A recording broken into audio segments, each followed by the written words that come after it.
family and friends, it's me again. I have another word from the Word. Every human being wants to achieve success. We want to feel a sense of purpose. We want the blessings of God on every area of our lives. We do. We all want that. But what's the key to getting that? And that's what I've been talking about for the last couple of weeks. It's obedience. Yeah, that old word, obedience. Matter of fact, our obedience to God is the only path to purpose and success being achieved in our lives. It is the only key to having good success. I don't care how much money you have. You're not truly successful unless you are under the blessings of God. And the blessings of God is tied to our obedience. Obedience is not a suggestion. Obedience is a command, right? And so God talks about, if you do this, then I will, right? If my people who are called by my name will humble themselves, and I will heal the land, right? So there is a condition that we must be obedient in order to receive the blessings of God that He has already promised and is prepared to give unto us. But in order to be obedient, we have to have a relationship with God, because obedience requires trust. You can't trust somebody that you don't know.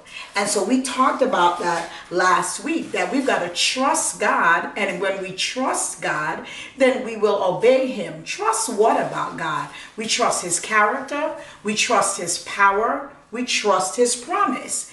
And so that's what we trust about God that causes us then to obey Him. Proverbs 3 verse 5 to 6 says, trust in the Lord with all your heart and lean not on your own understanding. In all your ways acknowledge Him, and He shall direct your path. Noah trusted the direction of God. God told Noah to build an ark, and because Noah trusted God, he built the ark and saved his family when the whole earth was destroyed by the flood. Only his family was saved. Why? Because he was obedient. Why? Because he trusted God's character, His power, His promise. Abraham trusted God, and because of that, he took his family, went to another place, and as a result of that, God blessed him, and he birthed a whole nation. Moses trusted God and winded up saving that nation. He told Moses, go to Pharaoh and tell them, let my people go. It took trust to really do that. It took a lot of trust. And so because of that, he followed God's direction and saved a nation. And so obedience requires trust. Let me tell you what else obedience requires. Obedience requires patience. We struggle with patience. I do. Waiting is hard. Waiting for the light to turn green is sometimes difficult. Waiting online is difficult, right? Waiting for a marriage to get better. Waiting for the children to improve and to mature. Some of us may be waiting for a better job opportunity. We're waiting for goals to be achieved or accomplished. We're waiting for dreams to materialize.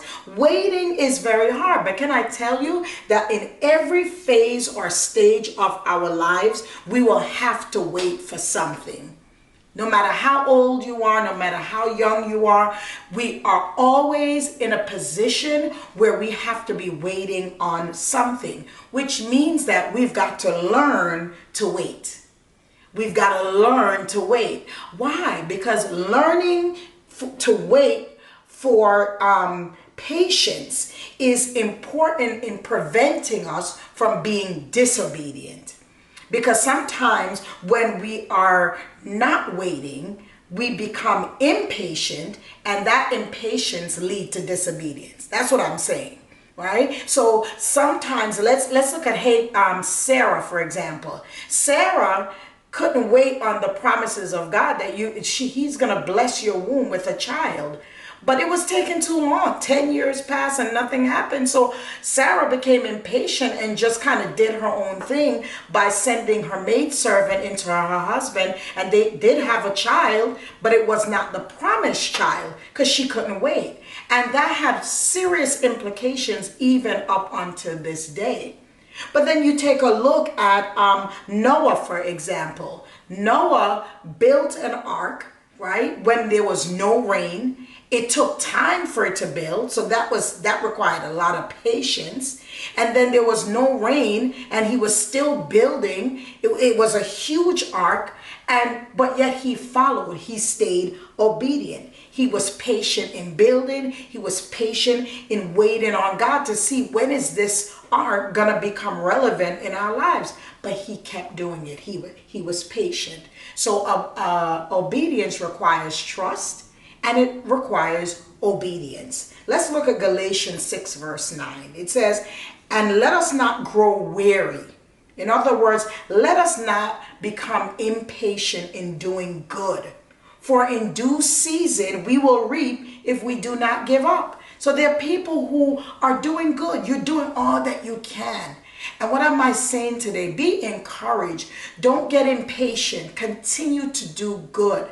Because when you continue in obedience, you're going to reap the blessings that God has for you. James 1 verse 12 says, blessed is the man who remains steadfast, who remains consistent even under trial. That means that it's not easy, but you're continuing to do what you know is right in the eyes of the Lord.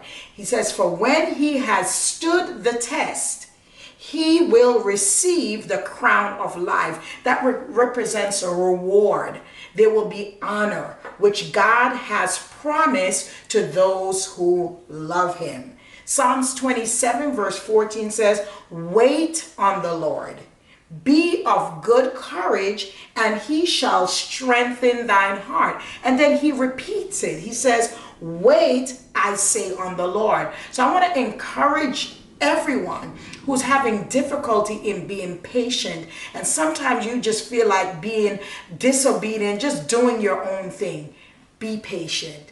Wait on the Lord. Be obedient. Be patient in your obedience. Don't give up. Don't quit. Don't become weary in doing well.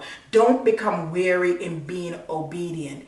I know you may not see it, but God is a God of his word. He keeps his promise. So we continue to trust his power. We trust his character, and we trust his promise. Be obedient. God bless you.